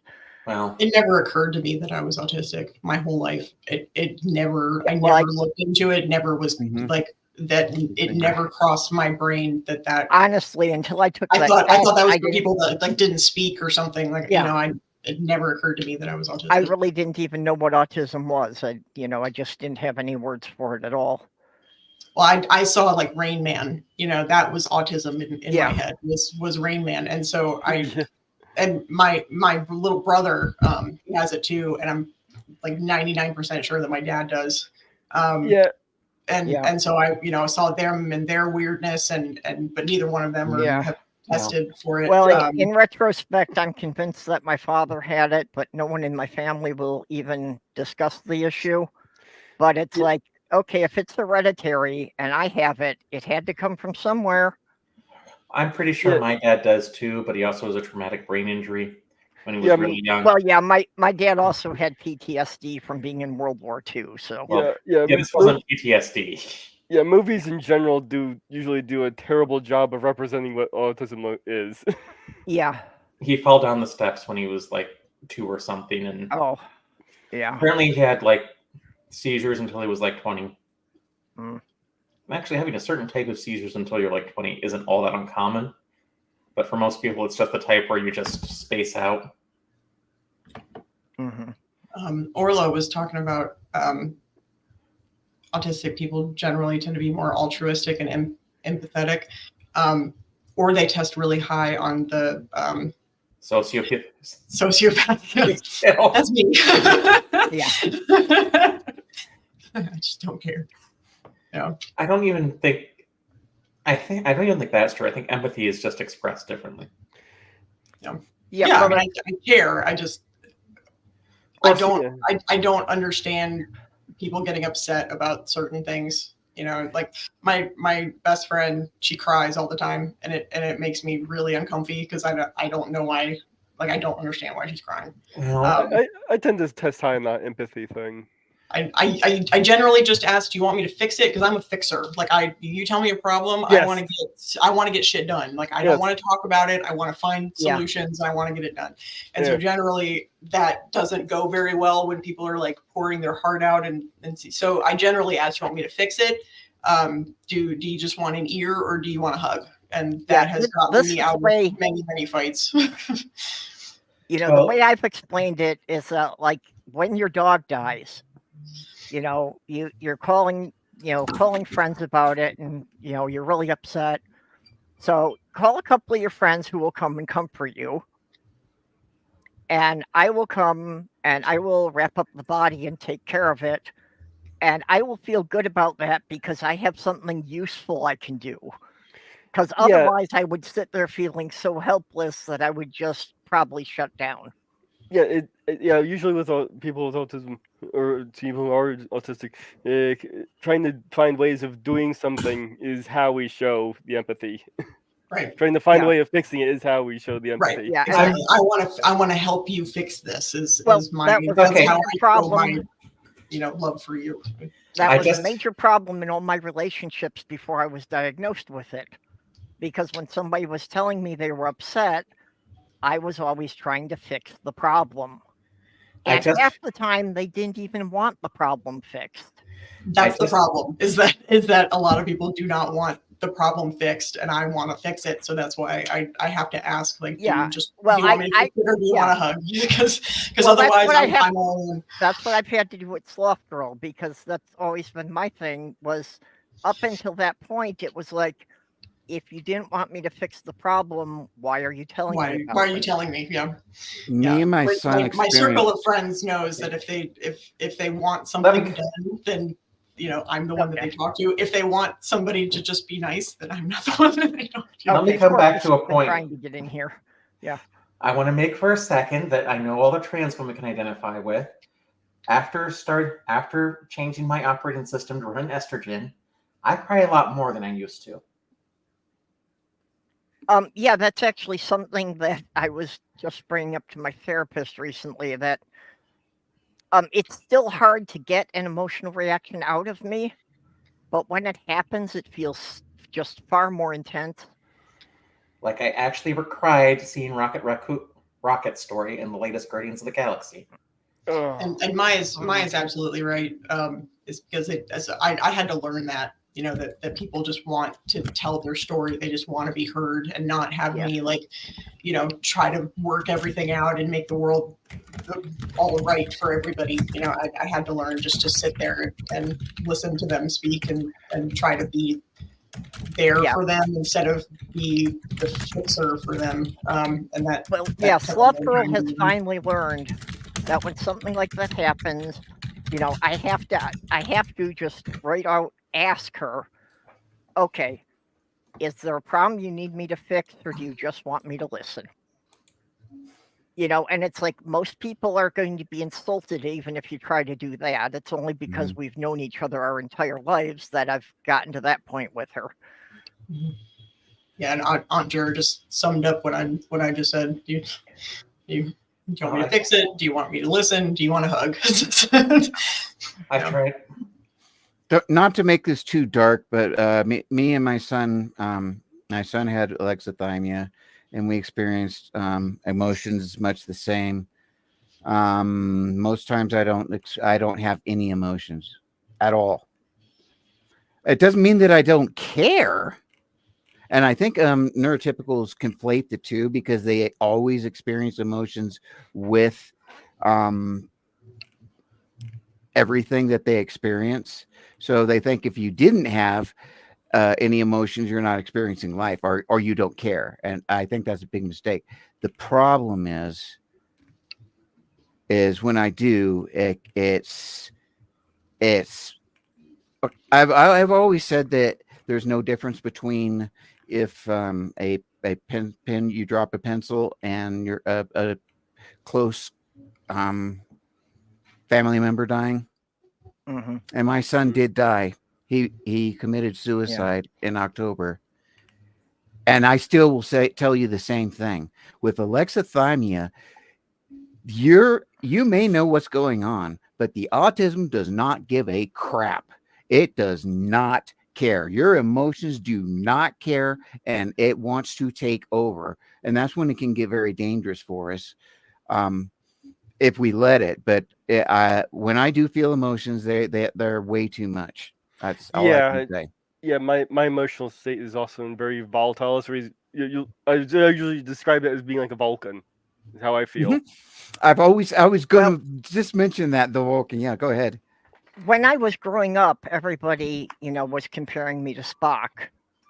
But when the next generation came out, then I understood it. And I'd actually put in my profile for the longest time, if you can understand the difference between Spock and Data, we have a better chance of getting along. I was called because, well, Spock had emotions, and through severe personal discipline, he kept them suppressed. I was more like Data, who I saw everyone else having emotions that I didn't understand, and I was trying to figure out, why do they do that? I was more like Spock. My emotions, but when I did, I was trying to suppress them, but when they happened, then I was kind of out of control. Mm-hmm. Well, the other thing that I've run into is, for things that are really emotionally charged situations, I have a very delayed response to them. And it's kind of like the bigger the incident, the longer it'll take me to process it and actually react to it. Yeah, I think which is useful because, like, in panic situations, I can administer first aid and get you to the hospital. I'm great in a and crisis. Then I'll react. Yeah. I think a lot of autistics, when they get like, it's kind of like a sensory overload. It's like we just withdraw and just go into automatic mode. Yeah. Well, that I'm fully conscious of everything I'm doing, and it's just like, until the situation's handled, it's not an intentional thing, but until the situation is handled, or until somebody who is more capable has arrived on the scene, I will just handle it, and I won't have any reaction. Mm-hmm. Yeah, and then like 2 weeks will go by, then I'll be like, okay, there is the ADHD factor. You got to throw that in. I was a medic, and a lot of first responders, in fact, in military or whatever, in certain cases, because we may not be able to even function, but then when there's an emergency that pops down, particularly let's say there was an oral emergency in your case or whatever, something that bam, like you are God, you are emergency God for that 10, 15 minutes while that adrenaline pumping and everything, and then you just go crash. Not every autistic person has ADHD though, and yeah, that's true. I don't. It's like there are some things with ADHD I just do not understand because I don't have them. Some things it's because there's overlap, like poor working memory. Mm-hmm. Well, that's actually one thing. That's actually one thing with me is really interesting with empathy is I can actually take other experiences where I have similar feelings, not as intense, and then just take that and apply it to something where it doesn't really where I might not have experience with this to. And Learned empathy. Let's hope. Okay, this is gonna feel this much stronger with doing this, even though I haven't not had that personal experience. I can still imagine and understand what that's like. I can't imagine it, but I learned what the correct response is supposed to be. I don't always get it right, but I have to watch how people behave in certain situations, and then just try to mimic that. Yeah, that's called masking. Because otherwise, I don't get it. So I know that that's not the socially acceptable thing to do. So to just not give a fuck. So I have to okay, this is how I look like I'm supposed to care. You do care. That's called masking. I generally don't mask. It's like I mask all day, all the time. I have autistic burnout several times a year because I mask so hard during my everyday life. Socially, I always felt like the kid. Gary Coleman was in this movie where he could pick races for anyone but himself. So like I can go around and I can look at everybody else's and go, oh yeah, well this. But when it comes to me and how I'm projecting and how I'm interacting, I will never win the race. My mask is very heavy. Gary Coleman. May he rest in peace. And they did offer him the role as Gary Coleman in Avenue Q when that came out.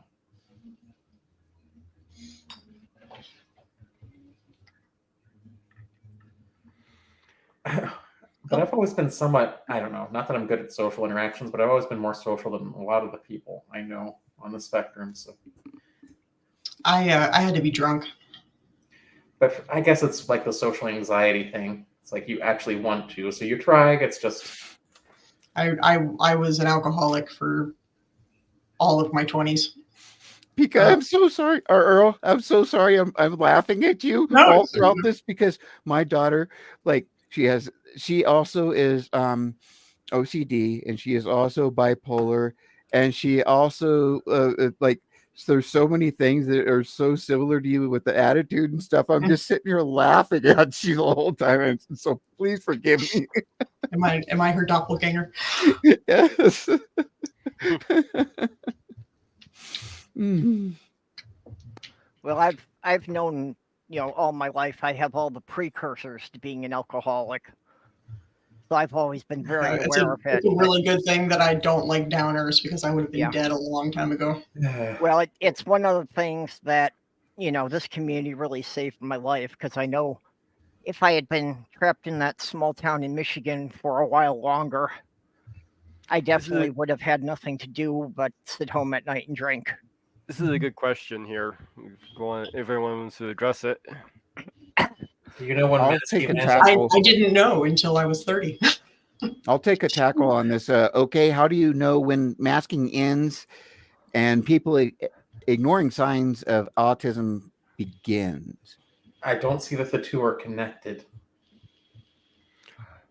Okay, as far as masking ends, it's never going to end. And there's reasons for that.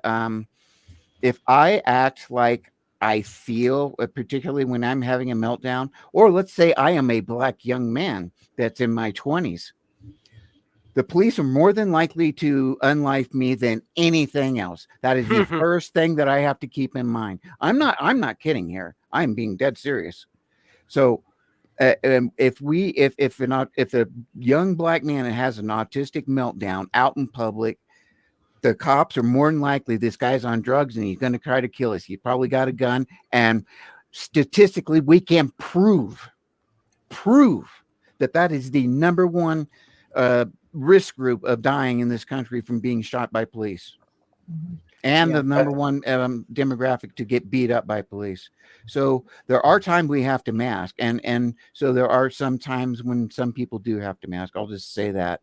Well, I have to mask every day. Okay, go ahead. I will say this though: that is not a well-formed question. Yeah, or That's I funny think too. maybe you need to clarify the question some. Well, I mean- I think the question here is, where do people who will understand in masking, or are they just completely ignoring the symptoms that you're showing? Because here's the thing: masking is something the autistic person does. People ignoring signs of autism. Well, they might not. Other people do. Well, they might not see the signs while the person's masking. So where's the line in where they're seeing the signs and just ignoring it, versus they're just not seeing the signs? I think my hyperlogical brain has this one right. Yeah. I've been masking all my life, so I really don't know how not to. For me, turning it off is really hard. Well, for me, I'm doing it less in public with the gender transition, but it's hard to say how much of that was which one. But it's clear that with transitioning that, I'm not masking as much in public, that I'm actually smiling at people instead of just being blank face all the time. Well, to give you an idea how much I mask, I've mentioned this before. I have suicidal thoughts nearly every day, and I don't act on them. I know how not to respond to it. So it's not like I'm any kind of threat, but I still have those thoughts. At least in my job, I know some of the signs. So it's like if a person's stimming, I can, or some people just like stop. That'll be like, oh, she's not hurting anything, or. Well, if I think it's neurological for me, the same thing.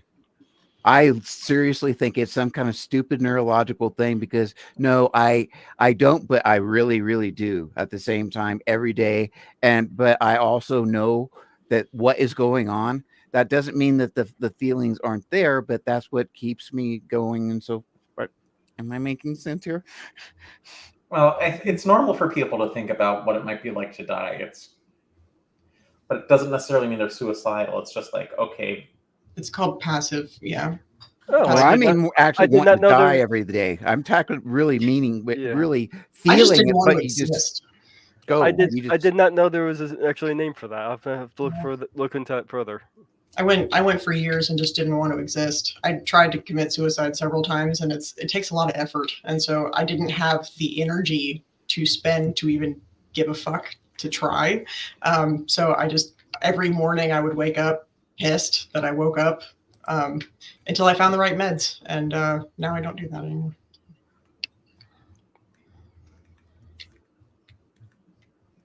It can be fixed. Oh, I also wanted to bring this up. Paul is an awesome character, since someone brought up Vulcans earlier. A Vulcan who has little patience for hiding who's on the edge of not being able to hide her emotions and just acts impulsively and rashly. When she just thinks logic will get in the way, it's like, no, we're going to do things my way. Yeah.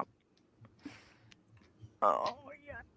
Erla has it here. This is my point, that people can say that you were really good at masking your whole life when you weren't, because they didn't know your autistic signs or traits. Oh yeah, I'm pretty sure that I was pretty obviously autistic, but yeah, I don't think that I do it. I know that I don't do it very well. I still it's a reflex that I can't put down. Every morning when I have to go to work, I really putting on my makeup is putting on my mask. That's how it feels. But they wouldn't call it masking unless they knew it was autism in the first place. You were autistic in the first place. We call it masking. They don't see it as masking. Yeah, but if they didn't, my point is, if they didn't know you were autistic, they wouldn't see it as masking. They would just see your other behaviors as weird. Right, correct. When you said about putting your makeup on is putting on your mask, that kind of hits me, because I think that's what I'm doing in reverse.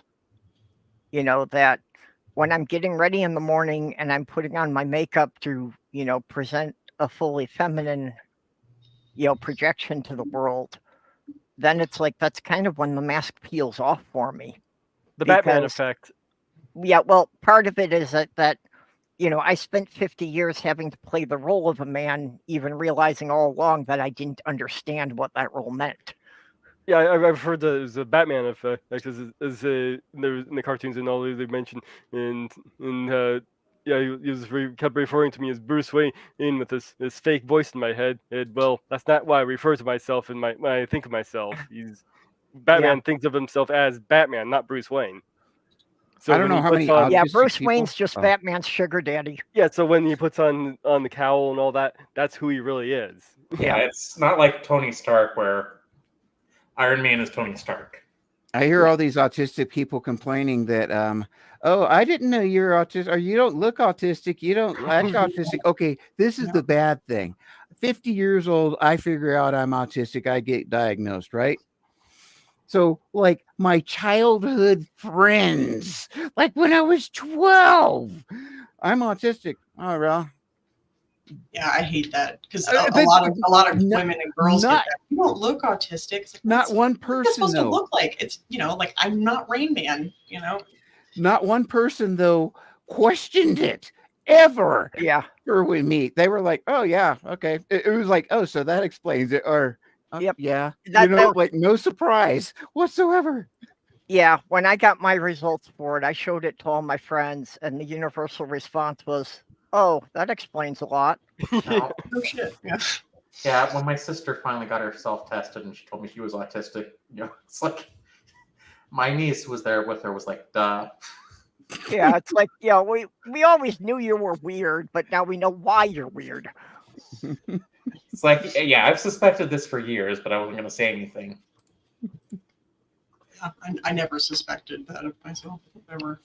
I was pretty. It was actually pretty traumatizing. Well, that really was for me my whole life. Is that I knew I was always different from people in a lot of ways I couldn't define, and it just took a long time to figure out that there actually were terms for these. There actually was a vocabulary that I could talk to other people about this. I literally said that I thought differently. And that was it. I never suspected anything about autism or anything. I had a 4-H club. We had all kinds of autistic kids, and I didn't think anything of it. I knew a bunch of those Asperger's or peoples. Yeah. And then there was a video that a creator made, and he came out as autistic and said, "I do this, I do this, I do this, this." And I'm like, "Yeah, okay, yeah, of course you do this." And he's just going on. And I'm like, when is he going to start? It was like almost 15 minutes in this video. It's like, when's he going to start talking about the autistic stuff? And he started closing the video, and then it just clicked, like right there, like, oh. Yeah. Oh, he was talking about his autistic traits the entire time. I went back, and there were 32 things that he talked about consecutively that I directly identified with that were basically autistic traits. So it just clicked. It literally just clicked. It was like, okay, now. And then I, of course, started going down the research rabbit hole Earl was talking about at the very beginning. And here we are. Yeah, can we do something where we can get eye contact to be I don't know, not the optional? Okay, this is one of the things that Dave said earlier about dealing with animals. Mm-hmm. That most animals, if you make direct eye contact, they consider that a challenge. So this is one of the reasons why autistics do better with animals. Mm-hmm. You never stare them in the eye. Yeah, I consider that a threat. Little puffy. I mean, there are so many other things to be more interesting to be looking at. Actually, like you know what? Titles on your shelf. I'll try to. I'm trying to watch the chat and see what's going on at the same time. It's something that I've always had to explain to people. It takes them a long time to get used to it, that not making eye contact actually is helping me hear what they're saying. Mm-hmm. Yeah, and that's if I really need to focus on what they're saying, I take off my glasses and close my eyes. Yeah, and just kind of bring this around into the masking thing. What I'll sometimes do is I'll actually not look at. I won't be looking at their eyes. I'll be looking at their forehead. I look at people's mouths. I have to watch people. Or the mouths. Yeah. Yeah. Well, I don't trust.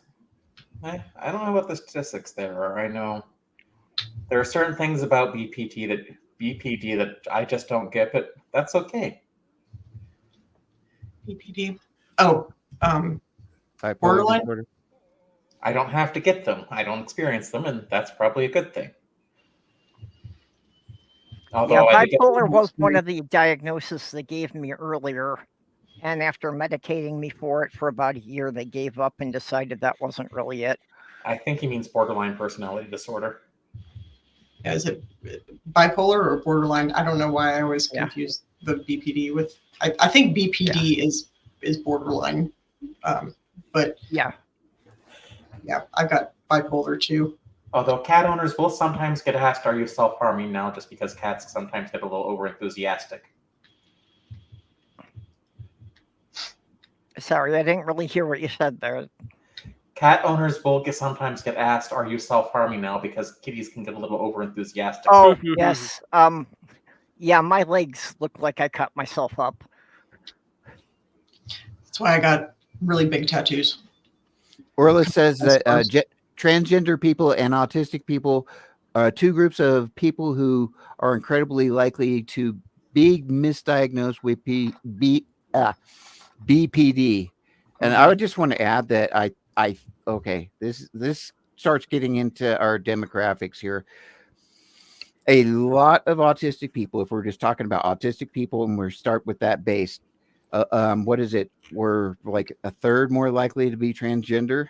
We're a third more likely to be queer. We're like a third more likely to be atheist.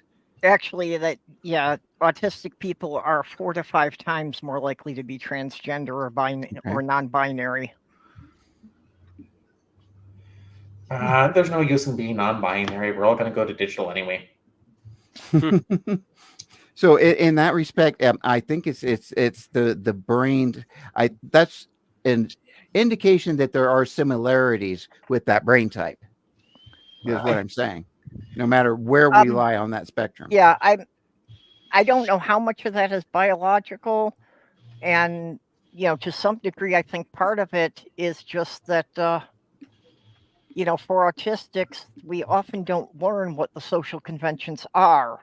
So it's hard to adhere to the gender norms when you never really learned what they were. Are you guys okay with the term autistics? I find that really offensive. Really? I'm sorry. I know some people do, but I'm used to using it either way. Autistic people. If it's just me, that's fine. But I so apologize. I prefer autistic, and I use the term autistics. My big one is with people with autism. That's where I get harebrained because it separates a person from the disease. And I think that's important. Yeah, I don't. That's a good thing. Yeah, I try. Care. I try and say autistic people, not they are autistic, not with autism.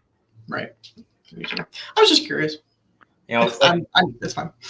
No, it's good. That's excellent. No, it's good to bring this up. That again, different people in the community will take these different ways. Mm-hmm.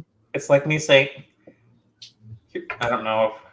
It would be like me saying, I'm a person who used to suffer, a person who had Mormonism in the past. It's like, why would I phrase it that way? Yeah. It's like, no, I'm an ex-Mormon. Yeah. Yeah, autistics, to me, it just feels like an affliction, and it's. I don't feel like it's an neither do I. Oh, you know what? I think the reason that a lot of autistic people use the word autistics is because they are identifying with the brain type. Like I'm this type of person, or I'm Hispanic, I'm brown haired or whatever, that kind of thing. Like they're trying to associate a brain type, and that's why they feel good with that. Just to clarify, either way, not saying either way is right or wrong. And that's also going back to the whole topic of the stream. I wouldn't want to give up my special interest is to not be autistic. Well, sometimes it's my superpower. Yeah.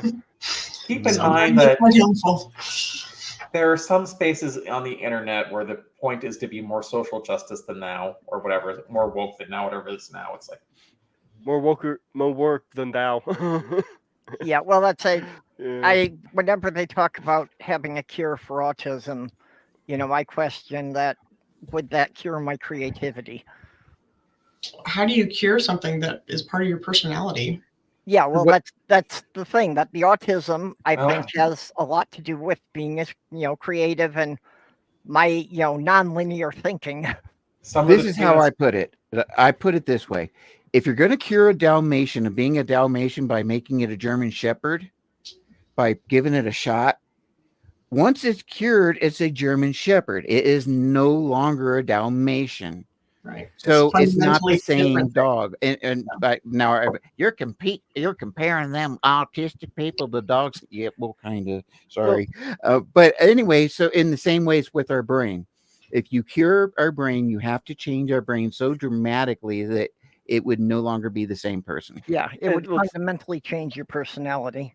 Well, since I'm stuck in X-Men mode, that's actually a good parallel. Well, they've said in the movie, there is not a cure for being a mutant because that's who we are. That's what we are.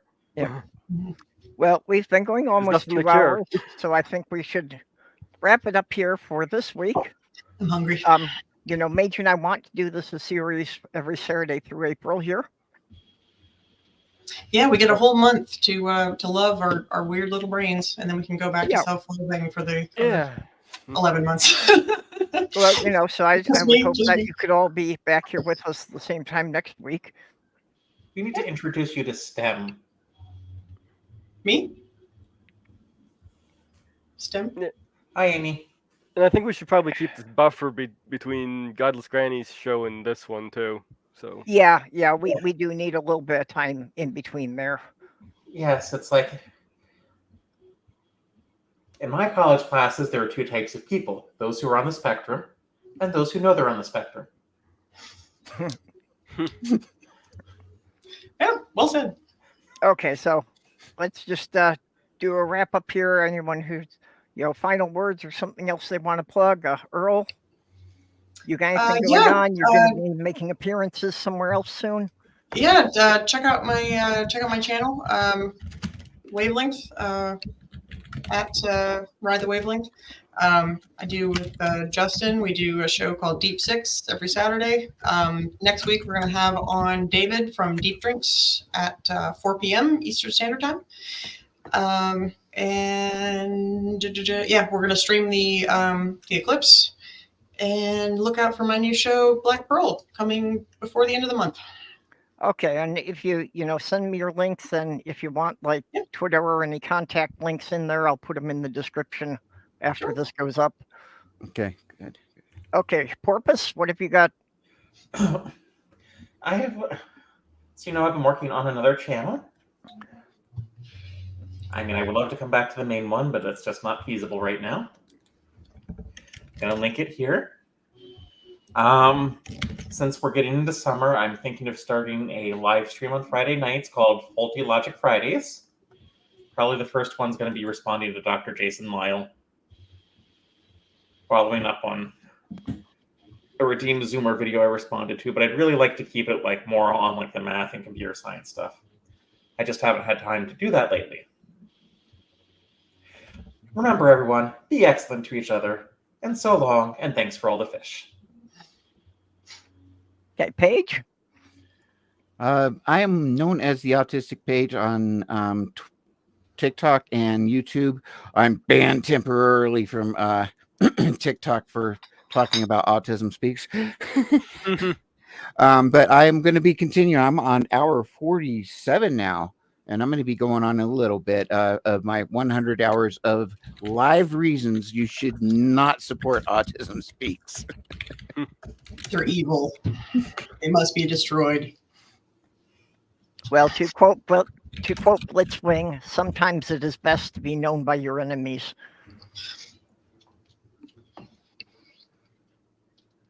Okay, Mage? Well, I have a garden tour coming up. I just need to edit the footage at some point when I get the chance to. But you expect that in my channel Gardens Happen. So check that out. Oh. If anyone's going to be down in a certain Indiana town during the eclipse, just let me know. I know that Steve Bowman's driving down to Indiana to live stream the eclipse. I don't know, what town he's going to. Justin's going to be right in the path of totality, so he's in Canada. He's going to go out, and he's got a special filter and everything. He's very excited. I don't have to go anywhere to be in the path of totality. Lucky you. That's what I mean. He lives in the path. I'm in the 80% range. Okay, and just for any of the new people here, that Mage and I with Jenny Morgan just host our casual stream on here every Wednesday at 2 p.m. Central. That I always title it after whatever random topics I find on the internet, but we rarely stay on topic for more than 5 minutes, and that's just friends hanging out and talking about whatever's on anybody's mind. Unless for some reason they're talking about potatoes. Yes, for some reason, potatoes are the one topic that really stick.